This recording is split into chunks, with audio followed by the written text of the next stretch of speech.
And with me today, I'm joined by Dr. Monisha Bhanote, who is a 5 times board certified physician, best-selling author of The Anatomy of Wellbeing, and founder of the WELLKULÅ Institute.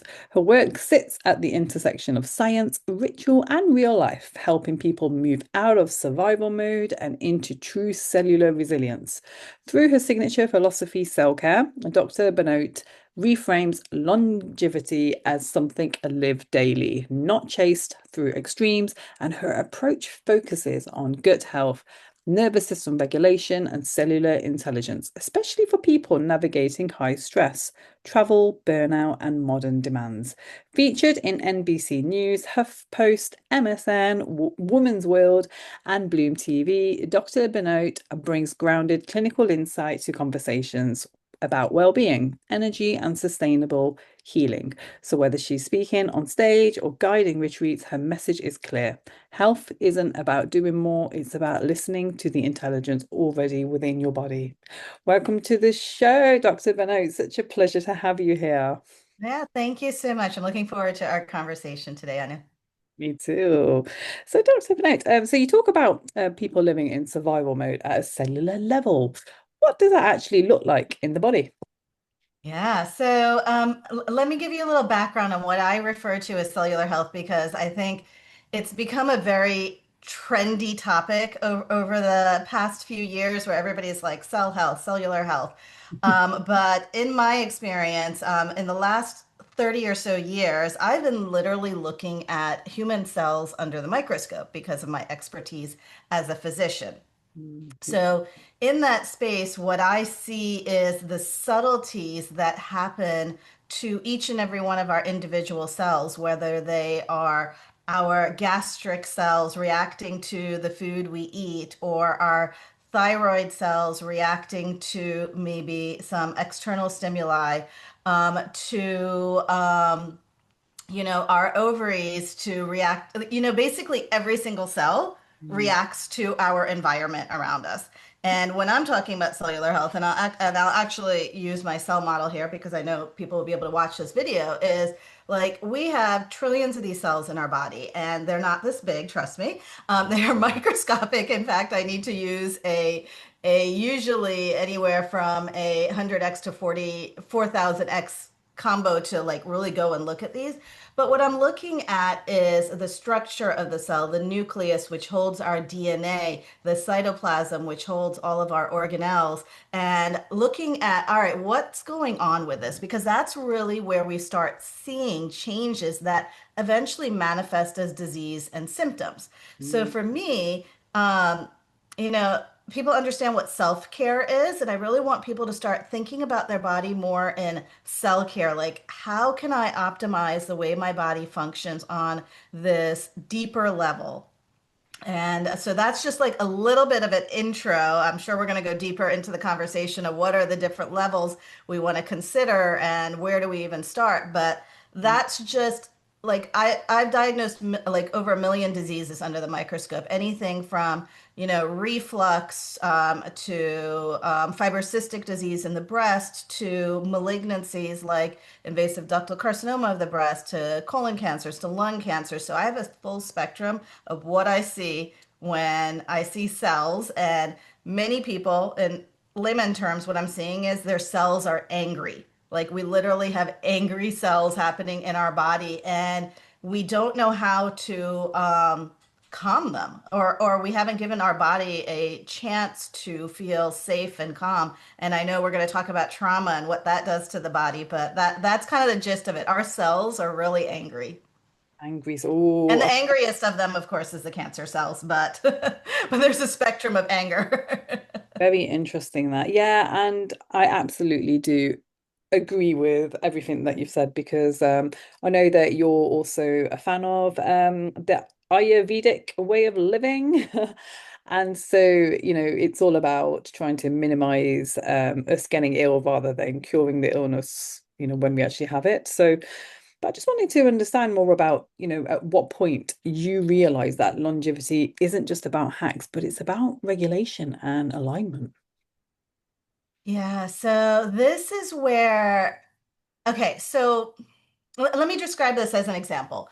And it's holiday time right now, so maybe people can relate to this, is when you go and buy a Christmas tree, you go and get the one that is the freshest smelling, the fullest branches, the leaves, right? So all your decorations can hang really nicely on it. And you don't go get like a skinny little branch and expect the decorations to lie easily on it. So um, and that's so it can have its function of what it is. Now, I want you to think of your body in a little bit of a simple way as the Christmas tree, right? So if you have a body that's nice and healthy and you want to put all these longevity hacks and like, red light therapy and saunas and cold therapy, cold immersion, all these different supplements, all this, Mm. it's not going to work as effectively on a like stalk of a tree that has no leaves or branches, right? So just like on a human body, it's not going to work as effectively. Like the Christmas tree, that whatever you put on it, the supplement like little thing, you're going to put your red light over here. All of that's just going to kind of hang off of it. It's not going to have the effect that you need. Whereas if you've built the foundation of your body, the cellular health of your body through what I would say is the part people skip, which is the lifestyle component of, really getting your emotional, mental, physical, all these well-being aspects, Mm. that foundation, then anything you put on top of it, like these longevity hacks, will enhance it, Yeah. right? But if you don't have that, it's going to take you a lot longer to get to that space of where you want to be in your health. Mm. And one of the other ways, besides describing it like a Christmas tree, because we're definitely more complex than a Christmas tree, Yeah. but that gives you like kind of a visual, right? Is thinking of your body in layers. And where do we spend most of our time in layers working on our health? Mm. And this is where I like to bring in like the Ayurveda, because the Ayurveda has already established our kind of body's five sheaths of like what that would look like. And that's the word is called koshas. So the five sheaths are layers. And if you like, I can kind of explain them so people understand what these layers are and where we spend most of our lifetime and why we don't get to this place of happiness. Yeah, no, that would be fantastic if you could. Yeah. Okay, yeah. So like I said, we have five layers. The first layer is called the Annamaya Kosha. Mhm. Okay, and this is our food sheath. This is literally our physical body, right? So it's all the elements from what we eat, what we speak, these elements that make up who we are. And Mhm. we spend a lot of time in this physical sheath, right? Like whether it's a diet plan, whether it's an exercise plan. We spend years, actually lifetimes, trying to like get into the right space with that. Yeah. Then our next layer of our sheath is our air sheath or our pranamaya kosha. And prana, this is our life force, really. This is our vital life force. And people might have heard, if they're in the yoga space, the word pranamaya. So they're doing breath work to get into this space. So this sheath is made up our energies that flow through our bodies. So that goes deeper into like our energetic body, our chakras, and all that kind of stuff. But I'm going to leave it at a superficial level just so you can kind of get the five layers. Amazing. And the third layer is our mental sheath, right? So Manomaya Kosha.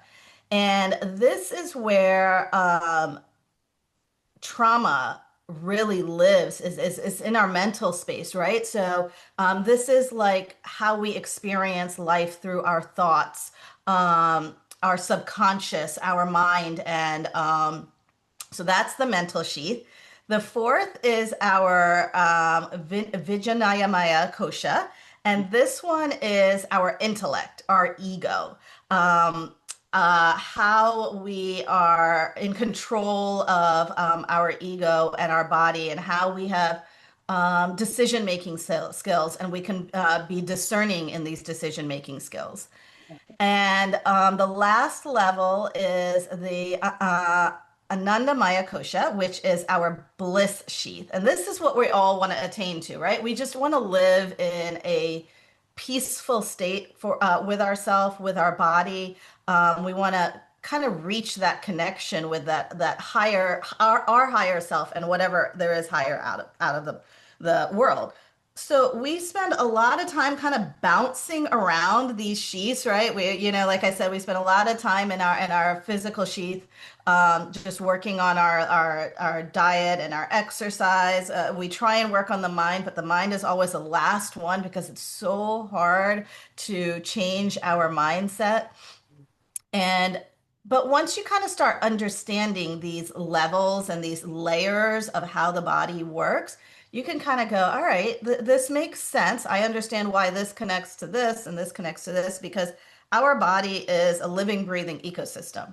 Mm. Okay, so not one is in isolation. You can't just do diet and expect longevity to happen. It's not the way it works, right? Because if your mind isn't in that space.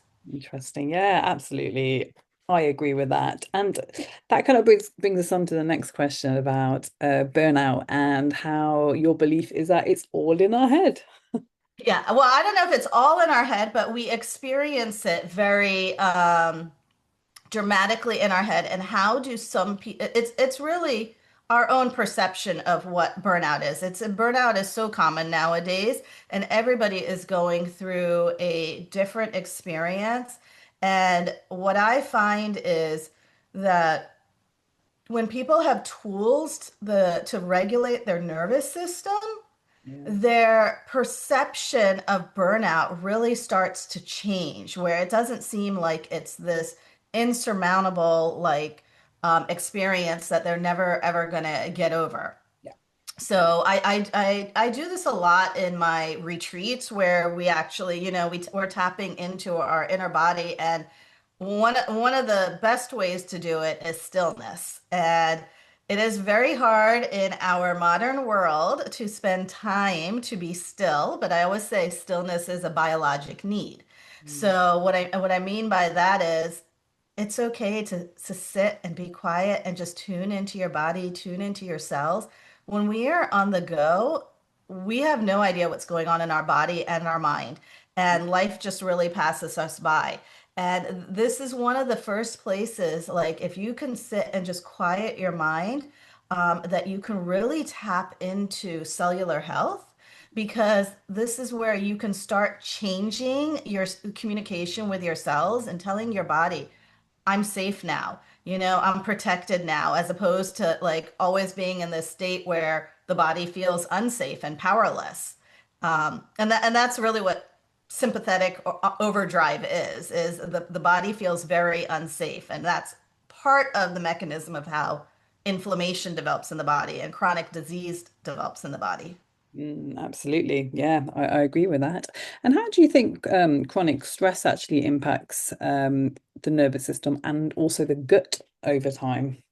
Yes. So the gut and brain have a very, very strong bidirectional communication, and it's done through the vagus nerve, which is the longest nerve in our body. And those feelings of like when you're nervous about something, you might feel like butterflies in your stomach. That's a communication back and forth, right? So what I have found is that the gut is absolutely critical in the way our mood functions, our brain functions, literally our body functions. And this is also, a belief in Ayurveda that all disease starts in the gut. So if all disease starts in the gut, all health also starts in the gut.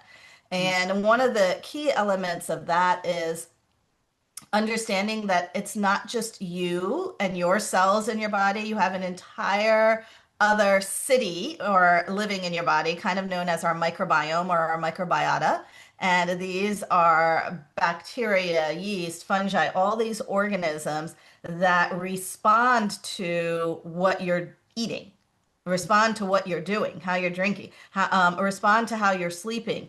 And what those organisms do is, depending on what you're doing, your meal you're having, your way you exercise, all these different things, it will break down the food into vitamins, minerals, antioxidants, to help create hormones, to help create neurotransmitters, all these different things. So like when people are like, oh, my mood feels off, I always go, well, let's see, what did you eat today?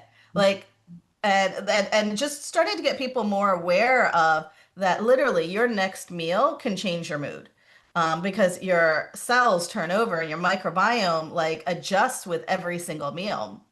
Yeah. And because we're also on the go and we're eating a lot of processed fast food, our microbiome is going into this inflammatory state, which then creates inflammatory compounds that circulate around the body and literally affect our cells to create disease, which then manifests under the microscope for me. Interesting. Yeah, no, that's fantastic. Thank you. So, I was going to say, like, in terms of the physical signs of someone, how would we see that if their nervous system is overloaded, even if they just appear normal and functional? Yeah. Yeah. Because nowadays we have really high functioning nervous system regulation people, right? So how would that appear? I mean, it's going to be different for everybody, right? Mm. So it could appear as, brain fog, fatigue, generalized fatigue, energy. It could appear as literally being very short, meaning in a sense of, okay, if you're having a conversation and something irritates you, you just snap right away, right? Because you're not regulating what's going on and you're not recognizing it.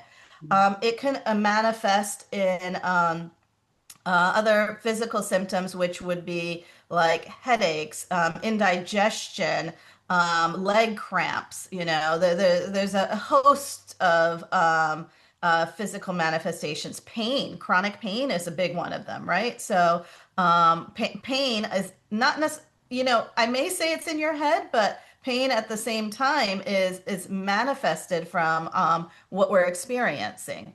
Yeah. Okay. And then you have the physical, and then you have the mental, right? So the mental might be anxiety, it might be depression, it might be, I already mentioned brain fog, it might be focus issues. So there's many levels that symptoms of nervous system dysregulation can appear. Mm. And this is where, I go back to, all right, let's just pause and Yeah. like take a moment and go, all right, what am I actually feeling in my body right now? Instead of just running away from it. And it's very easy to run away from it.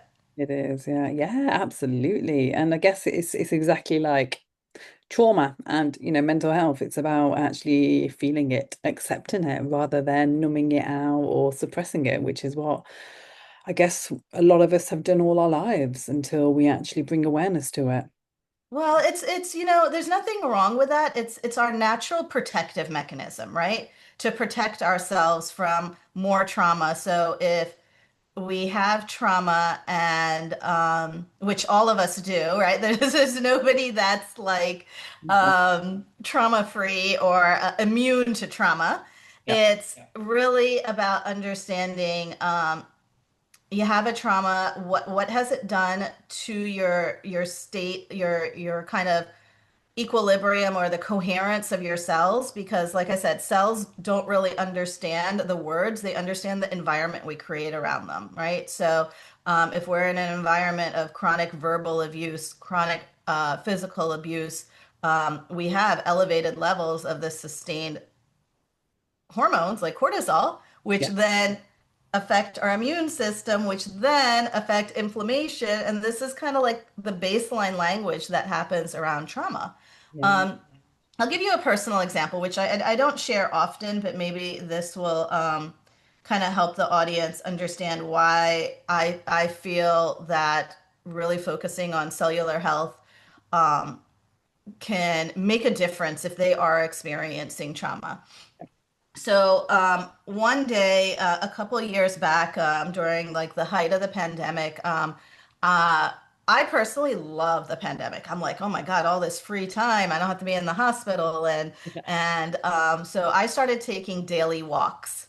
Okay. And I was like doing, 4 or 5 miles a day, listening to audiobooks and podcasts. And it was just like that became my me time. First thing in the morning, hour and a half, doing this. Mm. And then On one beautiful sunny Saturday morning in Florida, out of nowhere, I felt like, well, first of all, I felt like I got shot, but the neighborhood I was in, that wouldn't technically really happen, but I felt this like really heavy pressure on my head. And so I took my hat off and I put my hand to my head and I looked at my hand and it was all covered in blood. All covered in blood from my hand all the way down my arm. And I'm like, okay, what is this? And so I put my hand back to my head, and of course, all I feel is like it felt like gushy brain. I mean, I didn't know. Is it brain? Like, what's going on here? And the only thing I had on me was my cell phone because Wow. obviously I was listening to an audiobook on my cell phone, and I was listening to actually Jim. I'll remember exactly what I was listening to because the audiobook is still paused at that spot.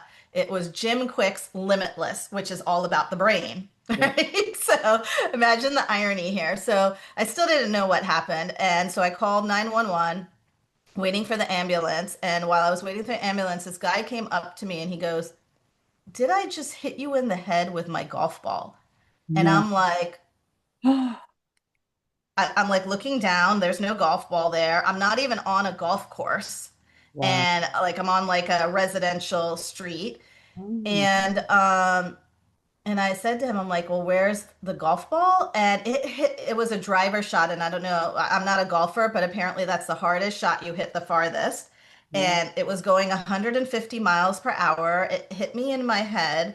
Obviously it caused damage there, but, and then bounced another 50 yards in. That's how hard it hit me. So if you have ever experienced getting hit with a ball, having a car accident, whiplash, falling off a bike, sports injuries of any kind, you can imagine that there is very little space in the skull for the brain to shake around Yeah. because Yeah. there isn't that much space. There's basically this like CSF lining, subarachnoid. There's not much space. So even a little bit of damage basically causes this whole inflammatory cascade in the body, starting at the brain, Wow. because it's releasing all these inflammatory things. And you know, what happened after that is like basically years of rebuilding a body that broke in the matter of a second. Because after that, I could not speak, I could not write, I could not type. I could not look through the microscope because what did I experience? I experienced, well, brain fog, memory problems, daily headaches, pretty much lasting until noon every day, chronic fatigue, um, autoimmune issues, which I never had in my life, digestive issues, which I never had. Basically, you name it. I was sleep issues. I was that classic textbook example of what a traumatic brain injury is. Wow. And luckily for me, my background and expertise allowed me to get on a healing path. Now, Yeah. not everybody has that luck because honestly, I went to all the experts and they all said, you know more than us. We don't know what to do other than prescribe you Alzheimer's meds, Parkinson's meds, ADHD meds, anxiety meds, all this stuff. And I'm like, no, this is not what's going on. And so with that, it was really about tuning into how can you repair your body on a cellular level? What are all the tools that can help repair and kind of, when somebody gets blindsided by a health thing, like how can you go all in, but make sure you're actually doing it in a way that's going to give you the results that you want?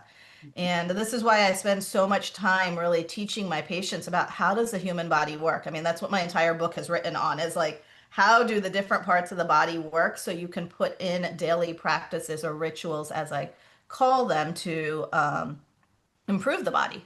Yeah, yeah, absolutely. And you also developed your CellCare, which is a philosophy. And could you tell us more about that?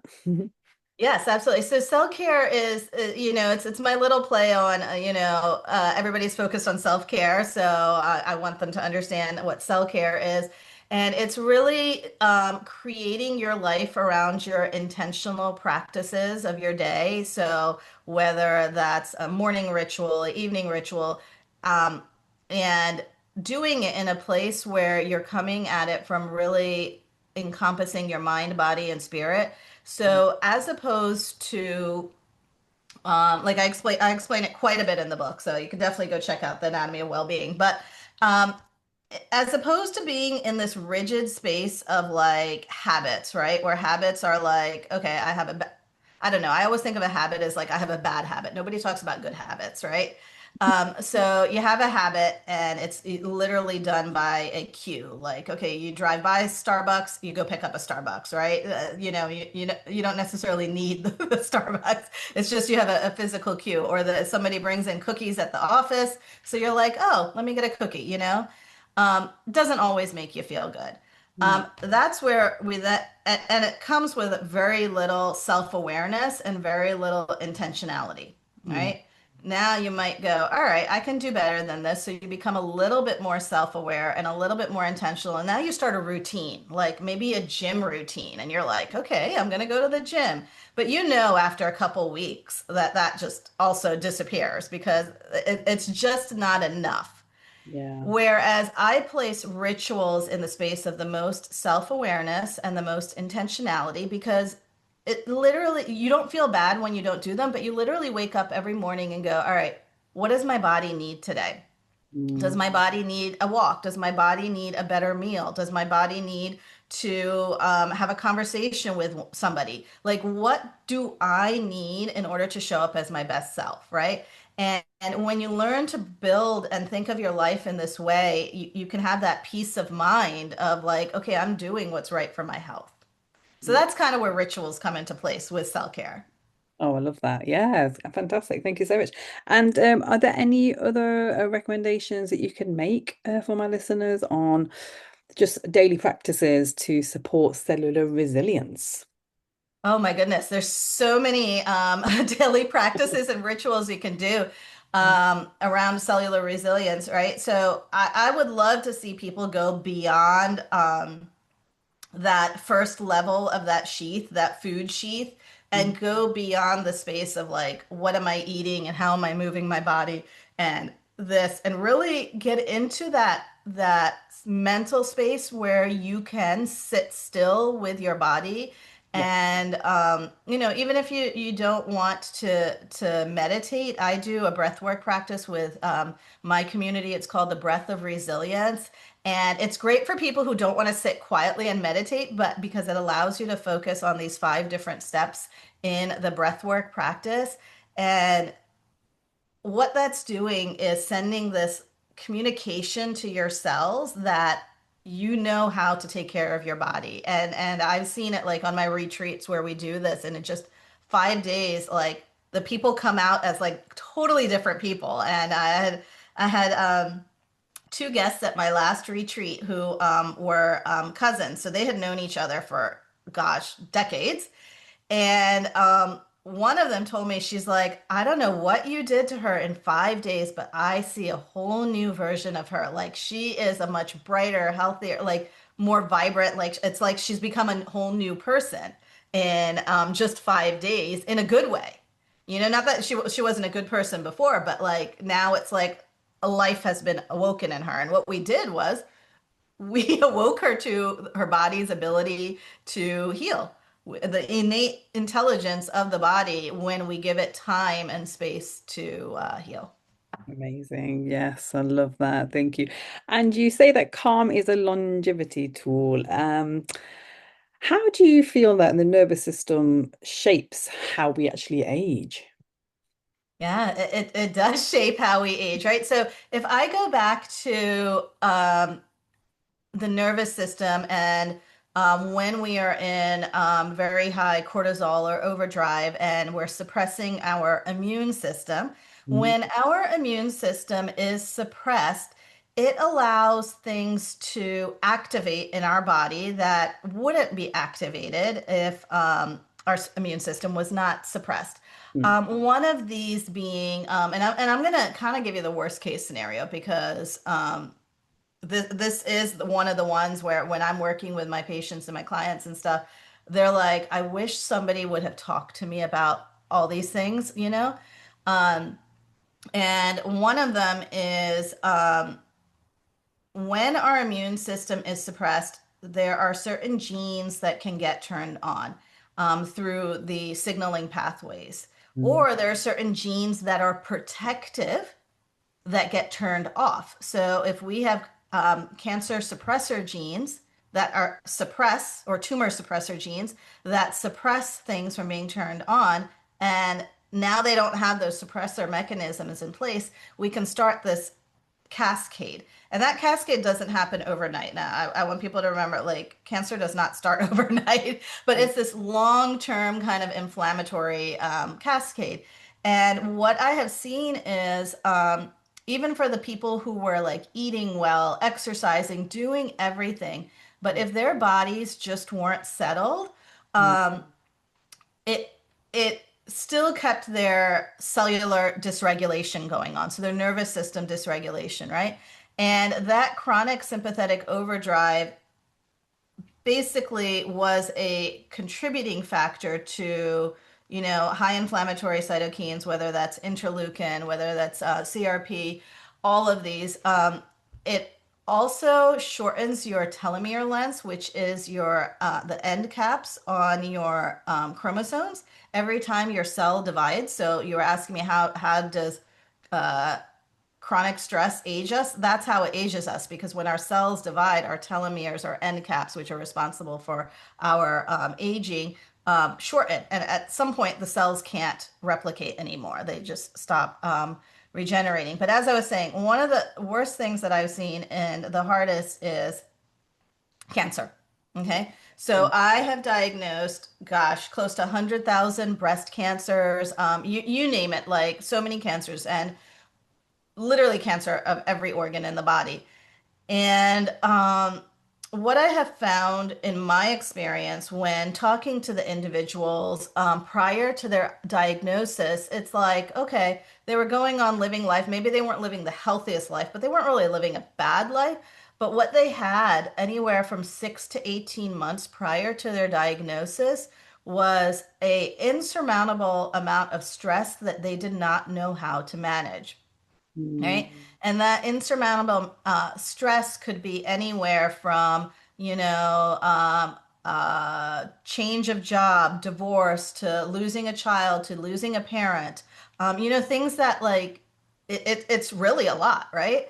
Mm. So now imagine me, because I know way too much. I'm sitting there going, "Oh my God, I got hit in the head with a golf ball. Now I have trauma. Now I know that that specific brain injury increases my risk of Alzheimer's by 2 to 3 times, but it also increases my risk of cancer because now I've had trauma." So, in my head, I'm going, all right, how am I going to make sure that I'm doing all the things, all the tools around getting out of that space? And I'll tell you, I did everything and it still took years. Mm. Like it was years before I would feel comfortable getting in a car, like to go anywhere, like, especially with traffic coming at you. Not because I was in a car when I got hit, but Mm. because just getting blindsided when something hits you from behind, like there was no way for me to see it, No. you know? So Mhm. now you have this like post-traumatic stress level around this, and that's what a lot of us are experiencing, whatever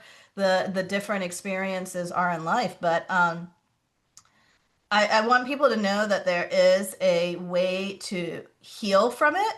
Mm. And start with the different levels of the body, start with optimizing the microbiome, start with whatever mind integration work you need to do. Um, because it's not about knowledge being power, it's about how you apply this knowledge, Mm. right? So you can read all the books in the world, but if you don't take action on anything, then nothing's going to change. Very true, very true. I just wanted to ask as well, just from your own insight, what are the common gut mistakes that people are currently making right now? Just when they're under a lot of just like life stresses, or if they're constantly on the move. So what are the mistakes people are making right now? Yeah. That's a big question. Gut, Um, gut mistakes. Yeah. yeah. So let's go back to that Christmas tree analogy. So one of the mistakes that I see people do that sometimes can cause more harm than good, and they think they're doing the right thing for themselves, is supplementation. Okay. I am a big fan of supplementation. I think it works very, very well when it is targeted, meaning you have a supplement that is for a specific thing and you know what dosage is going to be therapeutic. The best way to do that is obviously to work with a qualified practitioner, medical doctor that's trained in supplements. Yeah. Because what I find is, like, when I have people come to my office, they will bring like 20 bottles of supplements and we'll line them up on my desk, and I'll be like, "Oh, what are you taking this for? And what do you do?" And it's usually a combination of I heard a podcast, I read a book, my friend recommended this, I saw it in the store, the person at the store recommended it, and everything's kind of going against each other, right? Like I'll give you an example. Yesterday, one of my patients who is on hormone replacement therapy, um, to replace low levels of estrogen because she's in menopause, um, and not prescribed by me, by the way, but she's on that. And then her doctor also told her to take a specific supplement that lowers estrogen in the body. And I'm like, wait a minute, you're giving her a supplement I mean, a medication to increase the estrogen, but now you're giving her one to remove it. So how does that make any sense? It doesn't. It doesn't. Yeah, yeah. So this is a conversation I had with her last night. Mm. Same thing. Yeah. So supplements, I would say, is one is to many people are doing it wrong. Other thing is really, I know this is a very, very confusing space, is nutrition. There's so much misinformation out there on nutrition and which diet is the best. And yes, it is all a personalized choice, but I think if you understand what's going on in your body, then you can maybe make better decisions around your diet. Because, I have people who tell me, oh, I'm on this diet, I feel the best, but then they have a host of symptoms. And I'm like, well, you're not connecting the fact that your food is connected to your symptoms. But they'll tell me they feel their best, but then, we've got all these abnormal lab levels and all these other symptoms that they're not connecting back, because people only think food has to do with digestive symptoms, and it's not. It's literally the whole functioning of your body.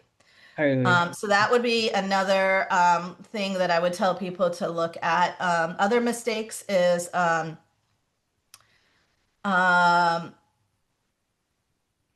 sleep. So like, we go back to this busy world that we live in, right? And it's like we're on the constant go. But when does the body repair itself the most? When you're sleeping. Mm, absolutely. And it's not just sleeping long hours, it's the quality of your sleep. Like, how Mm. many times are you getting disrupted? Like, I have people be like, "Oh, I get up to go to the bathroom." And I'm like, "Okay, well, when was the last time you had caffeine?" And I'd be like, "Oh, well, I had like espresso after dinner." And I'm like, "Okay, let's start there," So, like, just really kind of thinking about these things, that foundation. Without that foundation, it's going to be very challenging for people to go through life and be successful in their careers, and be around to be with their families and stuff. And I just got this really beautiful holiday card from one of my patients, and it's literally I don't, there's like 20 family members here with like kids all the way as young as like 3 to like 70, and I'm just looking at it and I'm like, this is what it's about, right? Because it's like, her goal is to be healthy, so one, she can be around her family and watch these kids grow up and travel and do all these things. And it was just such a nice card to get, because one of the pictures is from where we went on the retreat, so it was like, yeah. So I think we have to take a moment and just go, we have such a short life, like, let's just make it our best life. Oh, I love that. Amazing. So, in terms of the work that you're doing right now, are you taking patients on, is it in person or do you do online? Yeah, so my clinical practice is entirely telehealth, so I am all virtual. Brilliant. And that you can check out at drbanote.com. That's my website. I also have retreats that I do a couple of times a year, and we go to beautiful, beautiful destinations. We were just in the Azores last year. Next year, we're going to Tuscany, and Oh, we've got quite a bit on the upcoming years. Um, in addition to that, I do speak internationally. So, I do come to the UK. So you might find me somewhere there. The best thing is really to get on my email list. So then you know where I'm popping up, where I'm speaking, where I'm doing workshops. I also have a number of free resources on my website, from cookbooks to longevity books to the free compendium journal that goes along with my book, The Anatomy of Wellbeing, which is both available in regular bookstores like Amazon, Barnes and Noble, and then also as an audiobook. oh, So, and then with the audiobook, you get bonus material, bonus videos and stuff, and then of course the journal. oh, amazing. And so you're available on social media platforms as well? Yes, absolutely. So all my social media, Instagram, Facebook, YouTube, Pinterest, LinkedIn, it's all at Dr. Benote. So it's super easy to find me. There's only one of me. Very easy. Yeah. Perfect. Well, thank you so much. I really enjoyed today's conversation with your just amazing expertise and knowledge that you've shared. It's been so insightful. I've really enjoyed it. Thank you so much. Thank you so much, Anna. Amazing. So that's all we have time for, my beautiful people. Hope you enjoyed the show. Please do reach out to Dr. Benote and connect with her on the platforms. And if you have any questions, and I'm sure she'll be absolutely honored to hear from you. So until the next episode, stay blessed and take care. Remember, it's all about cell health.